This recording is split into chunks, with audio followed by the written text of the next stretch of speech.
Welcome to Lesson 6, Function, Topic 2.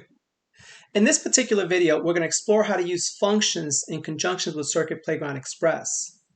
Specifically, we're going to create functions that help interact with the neopixels. So let's get to it. So if you've been working with the Circuit Playground Express for some time now, you realize that the neopixels is one of two possible ways to quote-unquote get output out to the user. And in order to get that output, you would have to write circuit playground.set pixel color, specify position, the amount of red, green, and blue. And again, writing the circuit playground set pixel color over and over again could get quite frustrating.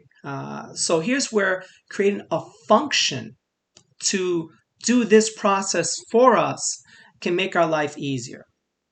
So what I have here is I have a scenario for us to kind of follow, and I have it as a comment that I'm going to bring into our program.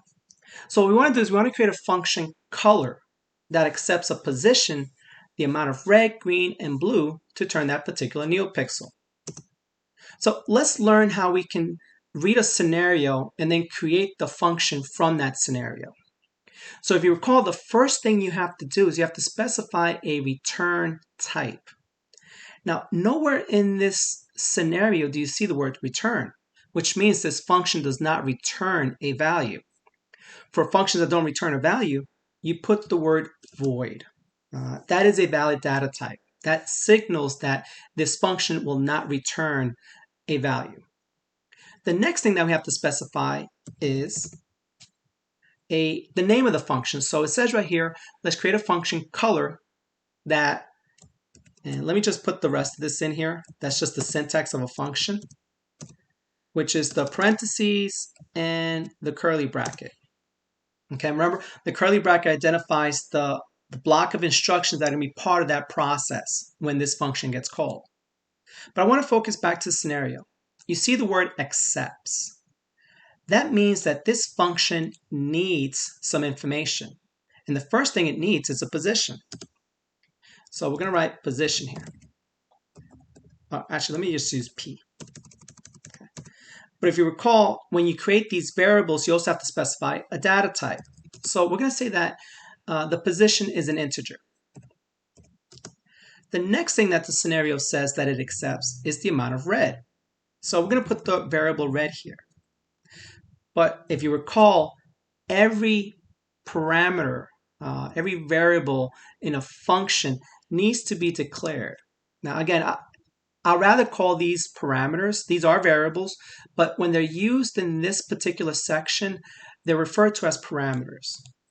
But they are variables. I want to keep going that these are variables. The next thing that the scenario says the amount of green and blue. So let's do those in one shot. So let's say int green and int blue.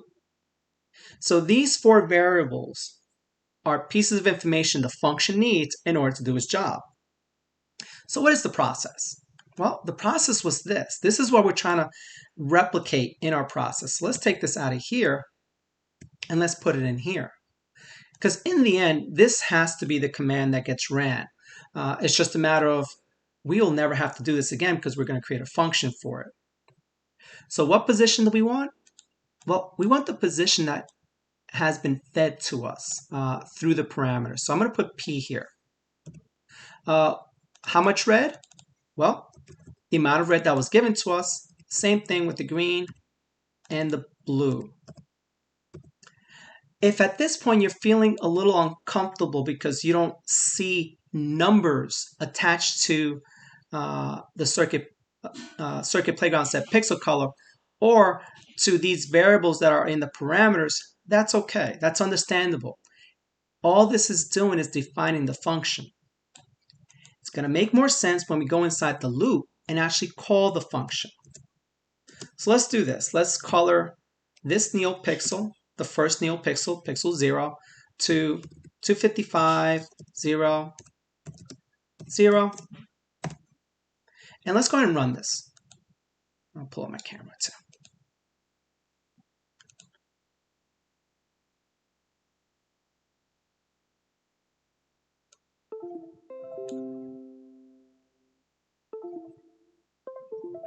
Okay, so you'll see here, and just kind of orient it the way it's supposed to be. The first neopixel at position 0 is red. And the way it was listed red was because of the function we created. So now let's go ahead and color a different neopixel. And if we want to color a different one, we simply use the function color. So let's move this over.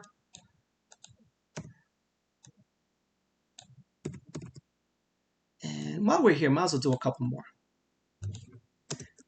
And hopefully you can appreciate how much nicer it is to simply write the word color instead of having to continually write Circuit Playground set pixel color. So let's run this example.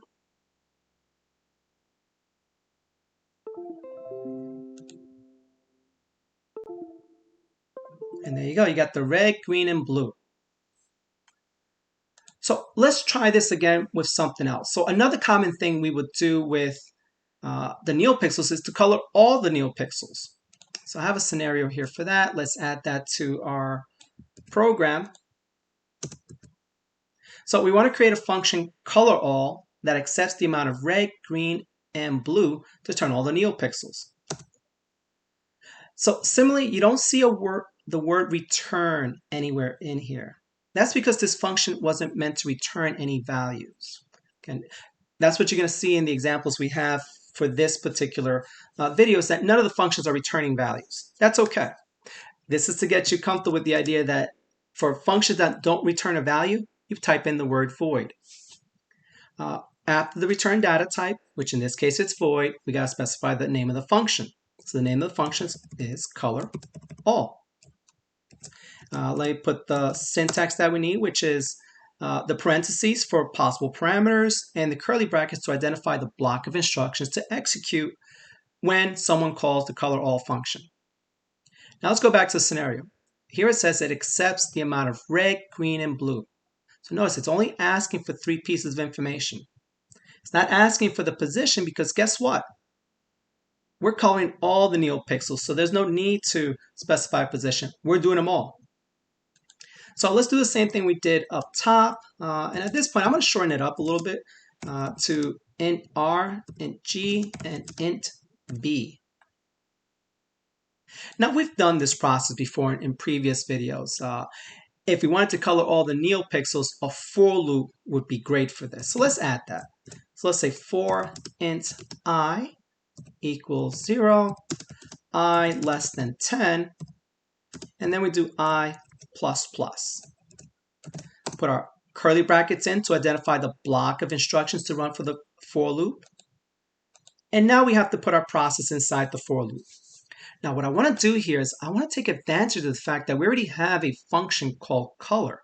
Again, I never want to write Circuit Playground set pixel color again. That was the whole purpose of writing this function. So what we could do in here is that we could do color I. So I'm going to use that loop variable as the argument that gets passed into the color function in place of the parameter p. So whatever value I is, which will start off at 0, is going to get passed to the color function and then eventually get used with the Circuit Playground set pixel color. As to the amount of red, green, and blue, which the color function wants, well, we're simply going to pass in the values that were passed into us.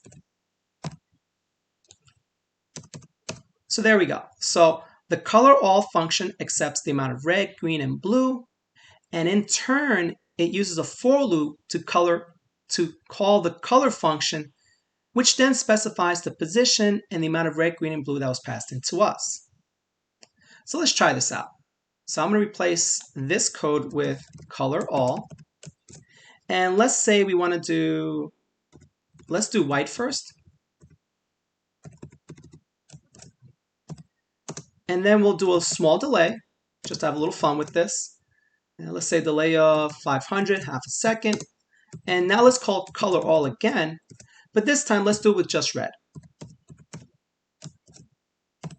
Well, if you notice how cleaner our loop is now becoming because the functions are doing the work.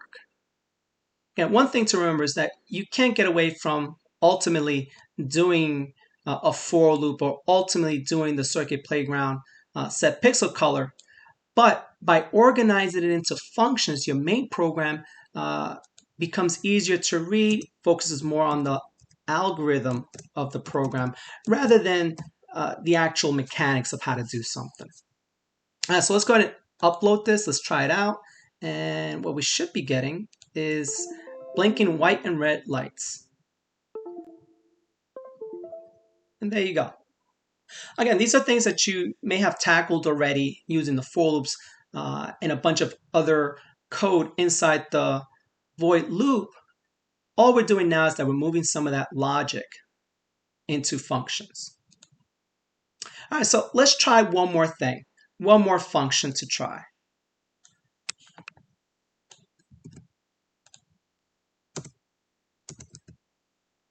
And I'm going to add this, change this up a little bit.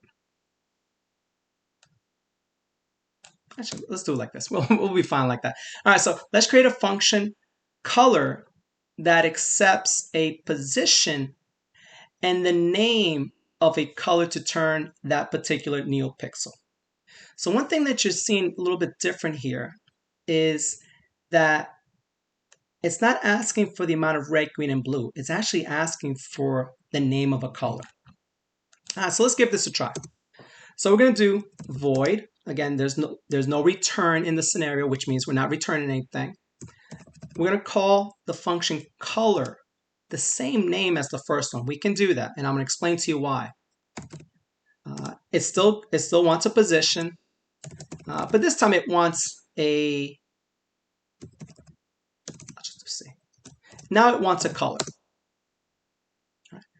So we're here, and now the idea, again, we can't get away from the fact that ultimately we have to translate this into like a red, green, and blue. But we want to make it nice for the users. Like if the user wants red, let them write red. Let them not have to know that, they have to write 25500 to get red. So that means that this function has to be smart. It has to realize that if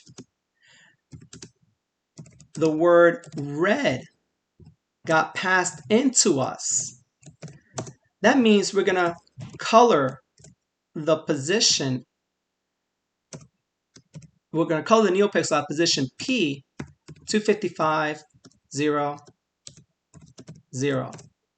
So what you notice in this one, again, is the fact that I am using this function color as part of my process. And that's a very common thing, to build functions on top of other functions. All right, so let's try it out with just the one color. So we're going to go here. I'll take all this out, and let's simply use the word color.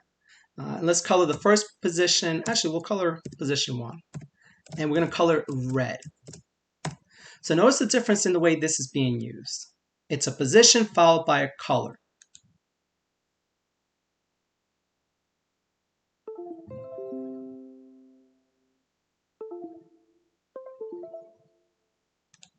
All right, so you can see here, this position got colored. So if we wanted to do a little bit more, we could. And I'm going to do one more color just for the sake of allowing us to be able to do this. So I'm going to do this as an else if.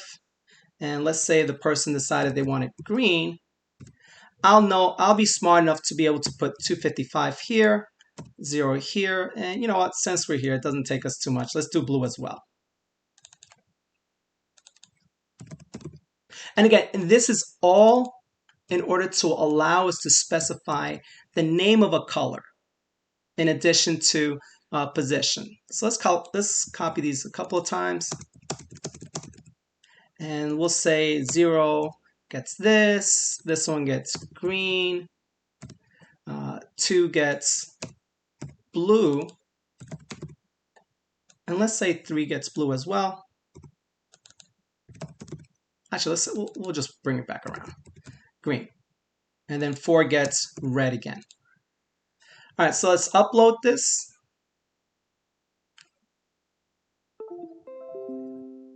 Bring the camera in.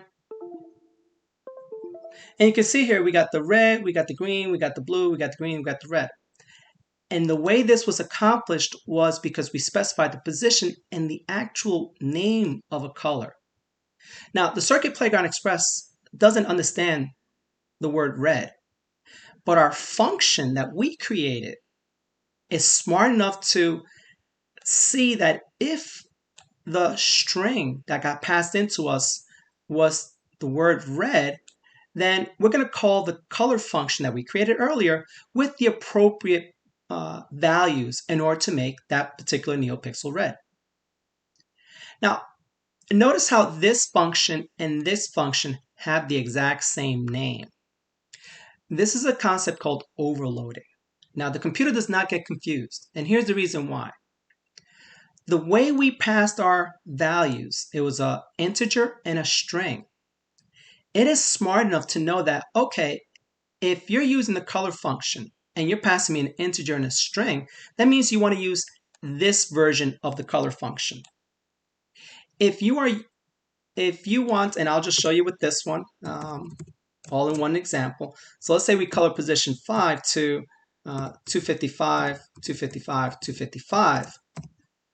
The program's going to be smart enough to realize, okay, you're giving me 4 integers. That means you must want to use this version of the color function. So let's just run that and pull up the camera.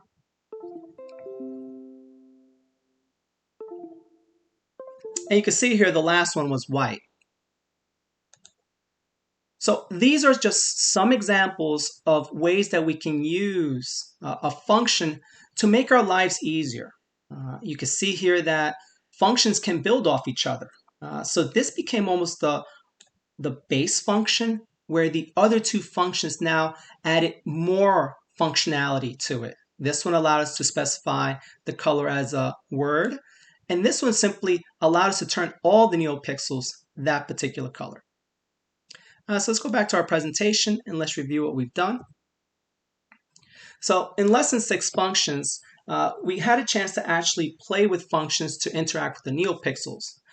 We noticed that in these scenarios for the functions, none of the functions returned a value, which means none of them had the actual word return in the process. In the next video, you're going to explore functions that do return values.